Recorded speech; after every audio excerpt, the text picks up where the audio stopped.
What's up, guys? Welcome to episode 77. In an effort to attract more viewers, we decided to show some more skin. Just kidding. Let's get to it, guys. Today, we're going to have part 2 of striking awareness for grappling. All right? Today, what we're going to do is we're going to actually talk about the more difficult part. What do you do when you're on the bottom? Okay? So, interestingly enough, everybody thinks that when you're on the bottom,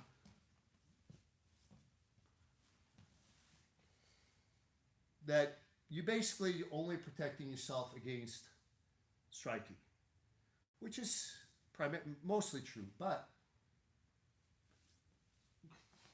I can hit him too. All right? Guys, this is not just a theoretical thing. Understand this. This is probably 20 years ago. The guys from Renzo's, really old school guys, will know who I'm talking about. It was an MMA fight between two women. And the girl took the other girl down.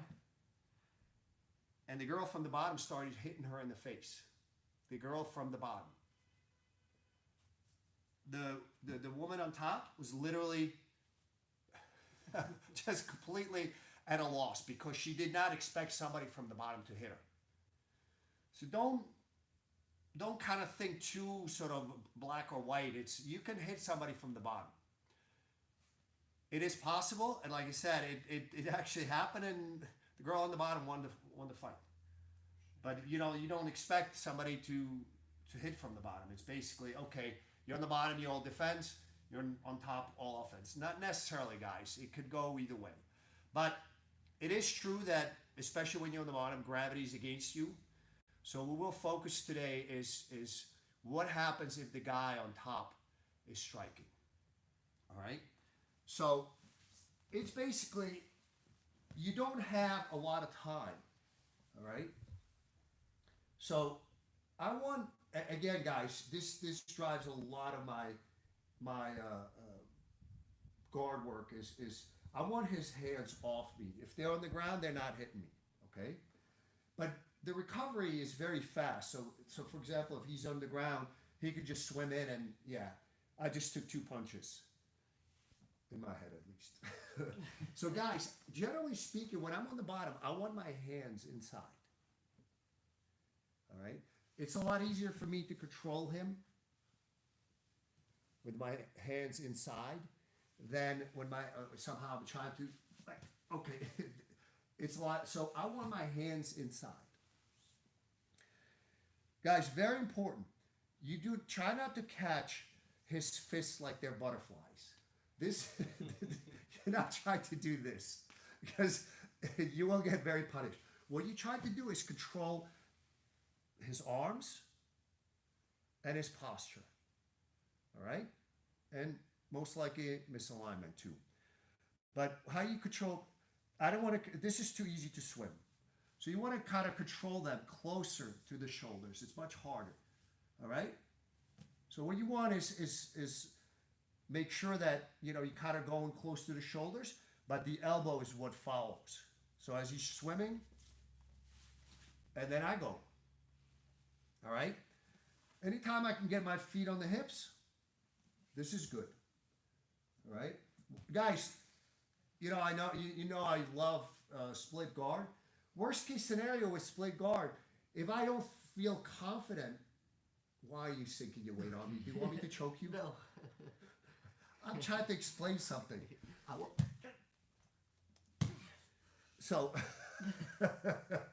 So guys, if you have split guard, your worst case scenario, if you don't feel confident to go for a submission, just push him off and get up.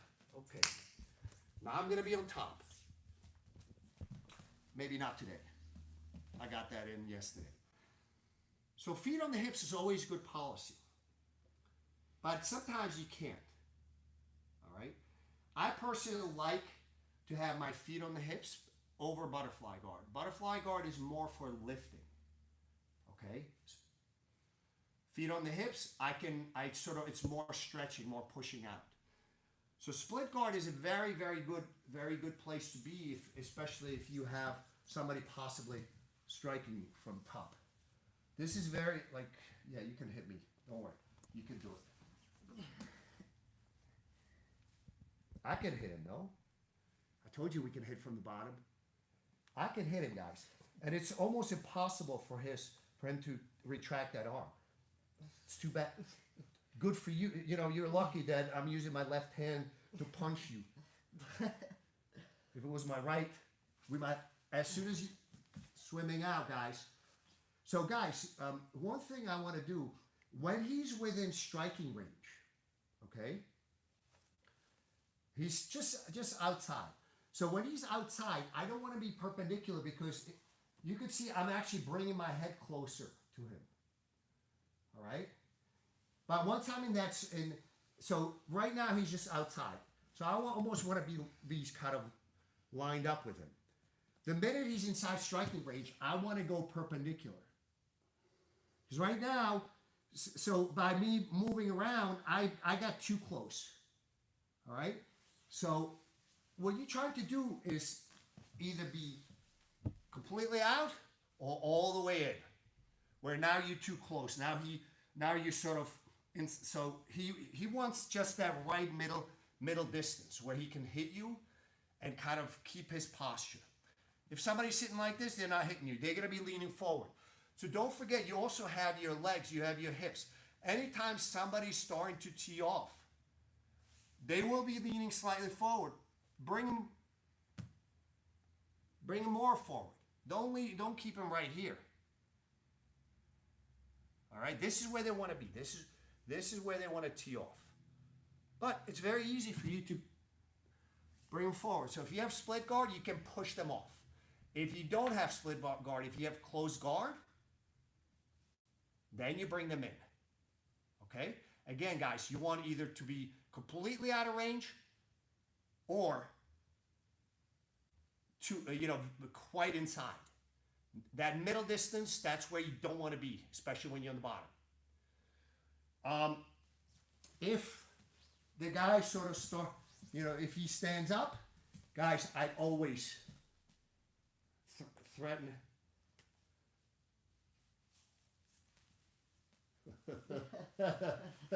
I always threaten the up kick, guys. That's always a good thing to. So, guys, you could see now that Enrique started to get into that middle distance. So before he was out here. Okay, say hello to my little friend. As he's now, I'm bringing him all the way in. Now he just got too close. So again, guys, whether you're working offensively or defensively, you have to pay attention to distance management. And in this particular case, it's extremely important because if you don't, you're getting hit. How many hits can you take to your face? Depends. You know, how strong they are and where they're placed. But generally speaking, guys, when you're getting hit, yeah, there's you can have some very effective hits to deliver shots. Guys, yeah, that's really, really bad. But you really need to worry about the most is your face. Not because you want to preserve your good looks, but because if you get hit in the right spot, you may go up. You may be knocked out, or you may be, just kind of like, oh, crap. Where you now know your faculties are not the same. Karel Silver Gracie used to have a saying. Take a black belt, hit him in the face on the button. Once, he's a brown belt. Hit him twice, it's a purple belt. 3 times, blue belt. At some point, you don't know what you're doing.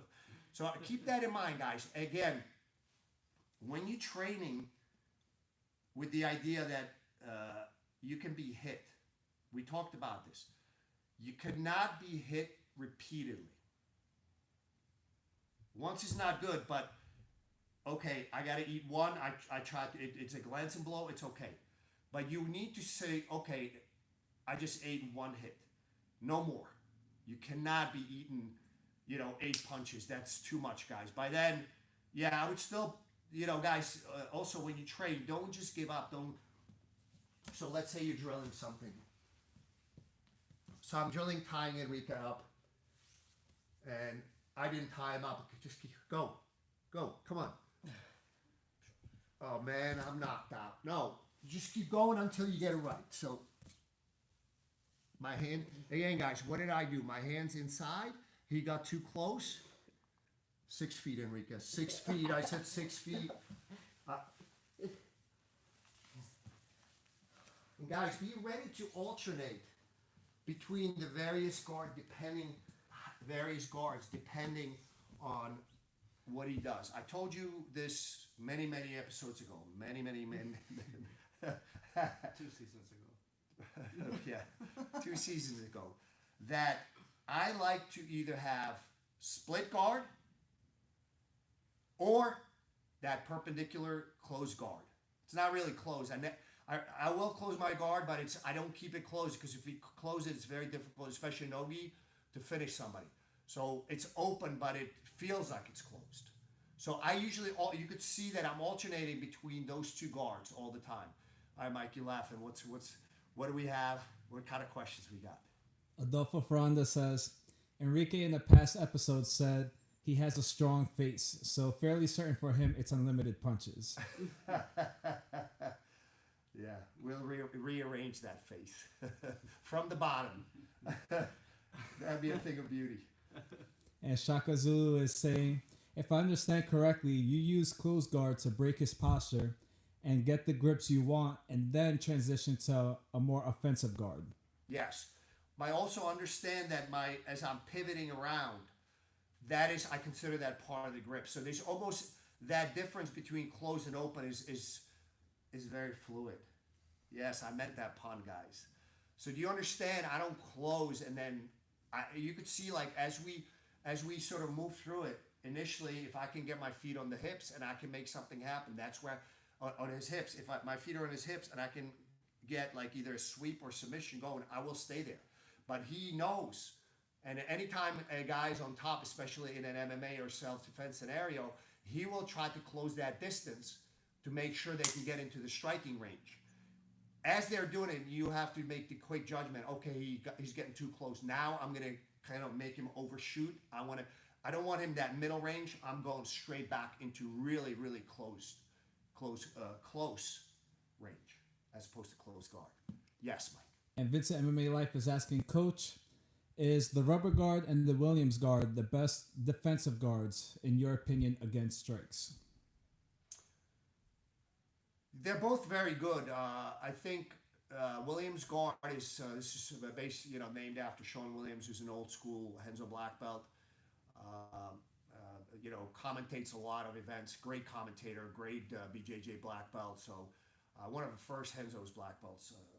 So anyways, that's the Williams guard is named after him. That's one of the most. I believe Williams guard is more easily attainable for people. I'm not a fan of rubber guard, and I'll tell you why. It works extremely well, but it requires a lot of flexibility. Most people do not have that kind of flexibility. I don't know if I told you this story. This is years and years ago. I'm training with a friend of mine in my basement, Tommy Caruso, one of the first guys to start training Brazilian Jiu-Jitsu, probably one of the first purple belts on the East Coast. And I didn't even know what I was doing. I started to go for Gogo Plata. And next thing I hear is this. I looked at him and I started to say, why did you punch me? And as I'm saying this, I realized that was my knee. That was not a punch. That was the noise that my knee made as it popped out of the joint. Needless to say, I did not have crutches. I had a baseball bat. I'm not sure quite where I got it. So I used the baseball bat for crutches for about three or 4 days. It swelled up to about this big. So long story short, rubber guard and Gogo Plata and so forth, it requires quite a bit of flexibility.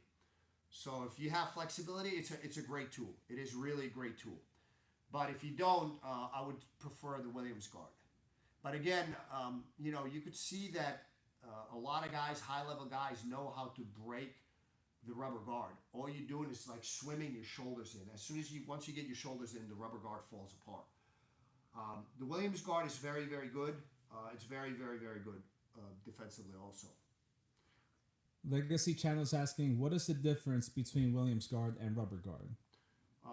Rubber guard is kind of, guys, I hope we don't hear this noise. And if we do, let's hope that it's me punching Enrique rather than my knee. So the rubber guard is sort of like one of these things, like where you basically try to, kind of tie the guy up in all these kind of positions. He can't hit me. But understand, this is where my knee kind of, I was going for this, and I relaxed. I said, oh, what is this? And it just popped. Williams guard is, so like you go to double under. Like this is Williams guard. There's a lot more component to it, guys. I'm sure Sean has a DVD out there. It might be on BJJ Fanatics, or just Google it, Williams guard. So right now I'm holding on. He's not hitting me. Okay. So that's just one of the components of Williams guard. All right. But we are here for Fox guard. So I'm guys, as I explained to you in the very early episodes, I'm going to give you my game. It's up to you to decide whether my game is suitable for you or not. And Avishek Mashi is asking, what if the guy on top tries to post on one side and circle the arm and start throwing punches? From which position? From guard. Which guard? Or just regular, just... Closed? Yes. Okay. Come into my guard.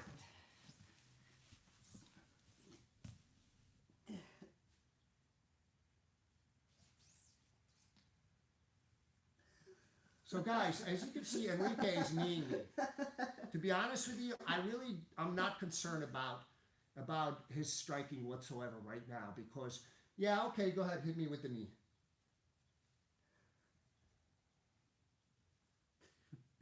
Guys, I can spend the rest of the episode.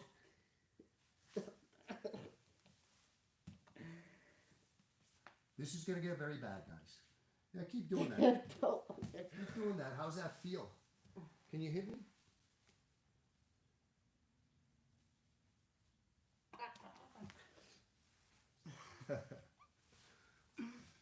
So again, it's very important. Again, try not to catch the fists. Try to control the arms from inside.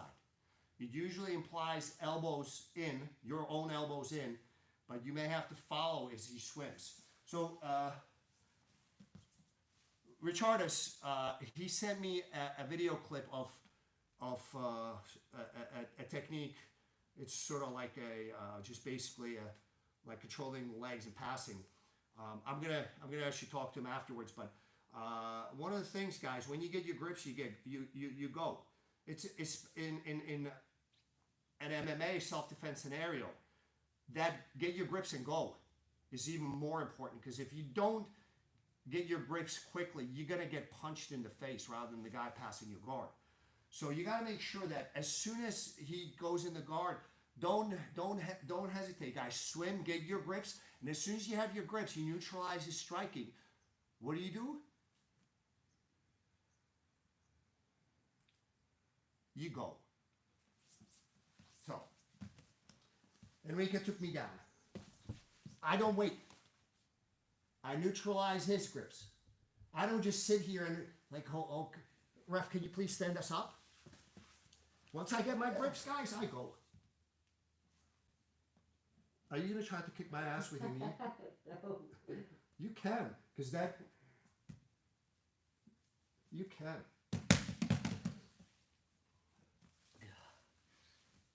So, guys, Mike, why don't you chime in?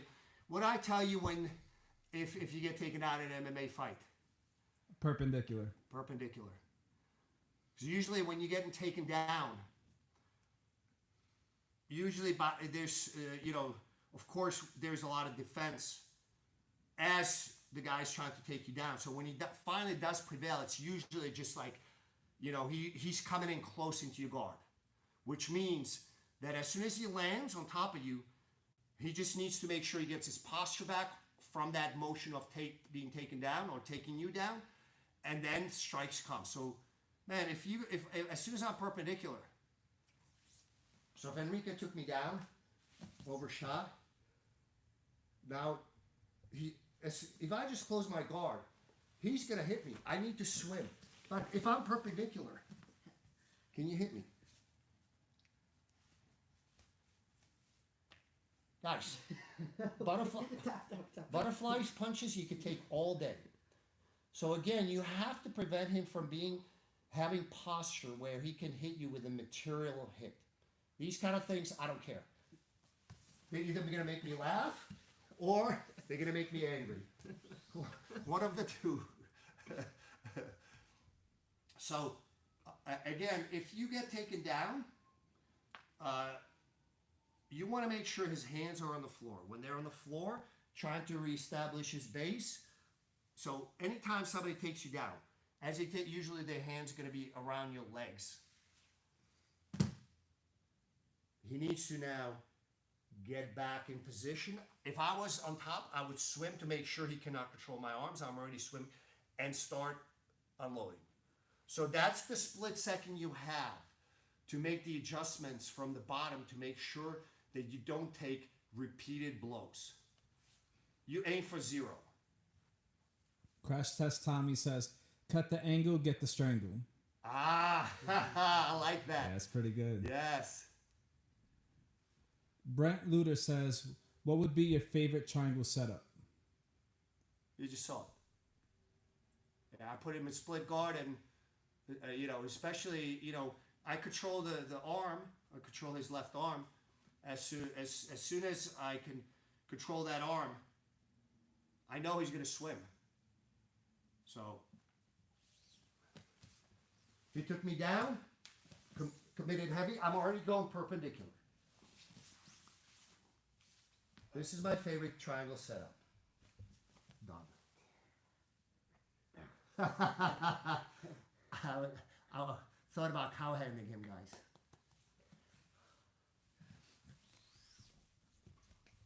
And Shaka Zulu is asking, do you do any adjustments to your guillotine game when strikes are involved? No. He's got bigger fish to fry. So, before we go there, I want to answer this one other question. Guys, it's very, very important, especially if you're fighting MMA.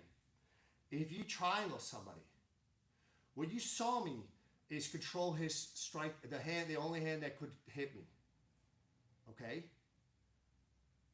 The minute I stop, the split second I start to believe that he's thinking of slamming me, I switch. Okay? So, he took me down. If I think he's going to try to pick me up, I'm switching. I'm switching from controlling the striking hand. Because if he's trying to pick you up to slam you, he's not going to be lifting you, and at the same time, that counter motion it doesn't make any sense. So either he's going to try to pick you up or hit you. If he's trying to hit me, my hand controls. By then, I'm controlling his wrist, because he lost a lot of mobility in his upper body, pretty much everywhere, because I'm triangling him. But the second I think like he's changing from trying to hit me with that hand to picking me up, I transition into stopping him from picking me up. My hand goes deep under his.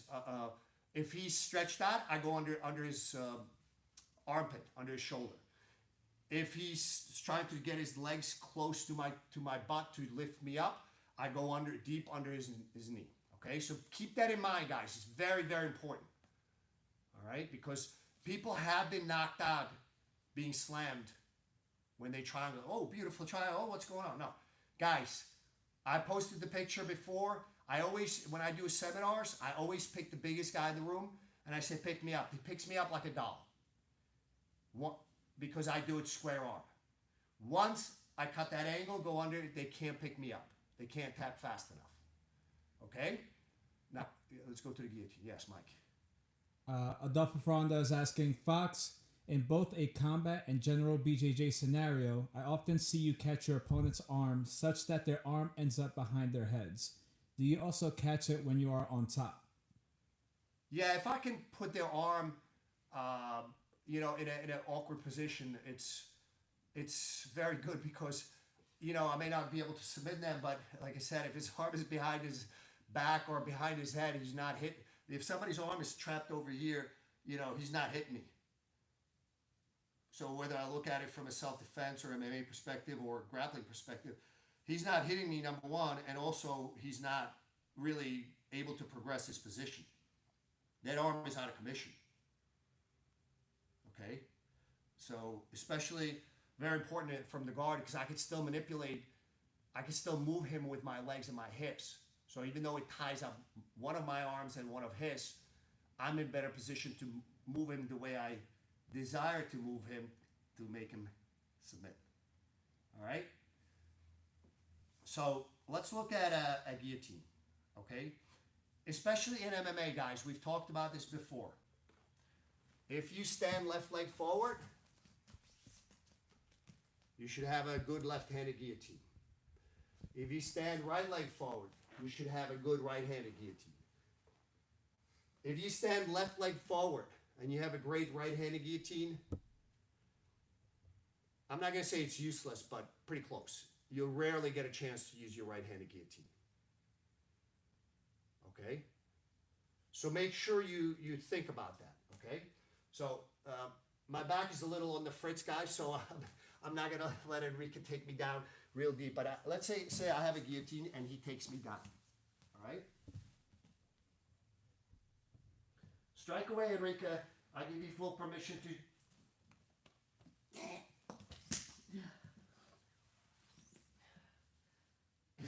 Can you hit me stronger? I don't want to break you. It's okay. I can take it. So, when I, let me set it out from here. So go.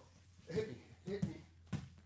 In the face, man, in the face, because that's the only thing that's going to stop this thing. So the answer is no.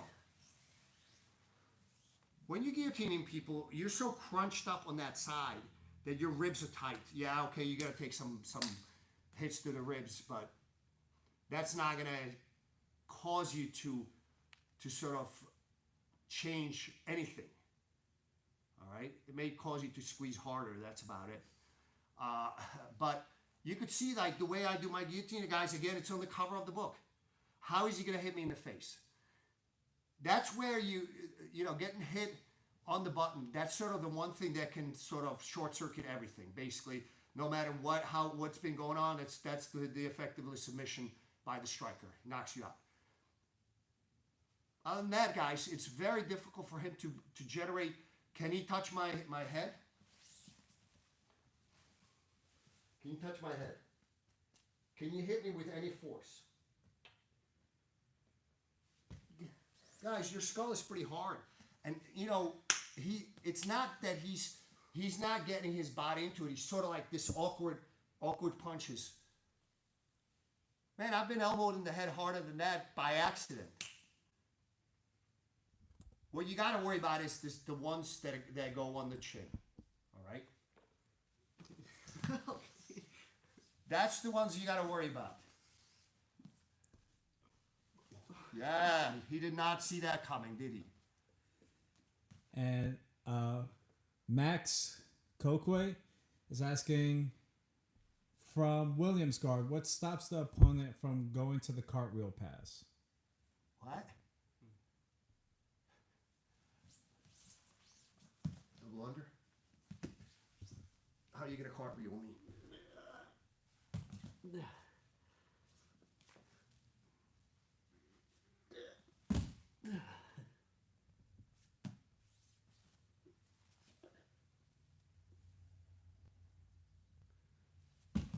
Understand that his neck is prone. Can you drive? Yeah, turn a little bit. Turn. Yeah. So go.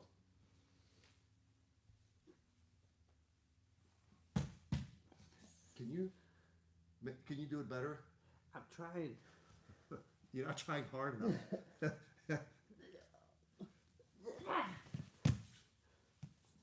Does that answer your question? Because guess who's on top now? Today's the striking class. We're doing it. No. Oh. But I'm on top, guys. Oh, we already went over this. Where's the ref? Like, help. Yeah, this might be stopped. And Does lots, that answer your question? and lots of Pierre says, "Get your Irish up, Fox." I'm getting close. And Crash Test Tommy is asking, from the bottom of side control, do you prefer your hips on the mat or projected into his hip?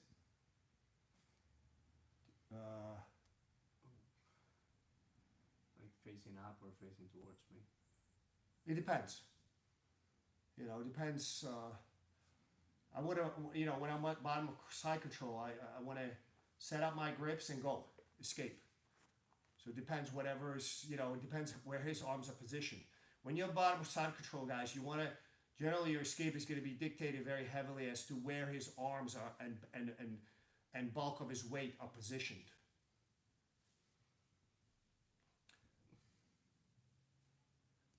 And we're out of time. Do we have a confirmation as to whether we answered the question, the last question on the Williams guard? Yes. Okay, good. So, guys, we're out of time. Episode 77. For some reason, strikes me as a good number. I'm not quite sure why, but I like it. Because of 7. Lucky number 7. All right, guys. So, guys, like, share, tag your friends. Guys, we're getting beautiful messages on Facebook and a few other places that Mike usually forwards me. Guys, if you have something that helps your friends, helps other people, guys, understand that when, especially in the current environment, but even not in the current environment, when you have an issue, whether it's specific technical issue or something more deeper as to where you start to question whether you're on the right path in your jiu-jitsu journey and so forth. So understand that, guys, when you provide an example how you were able to overcome or something, or how this helped you, you share it with others, guys. You're helping other people as well. So, guys, I will see you tomorrow, episode 78, 10:30 a.m. Eastern Time. Stay well, stay safe, and try to be considerate to others.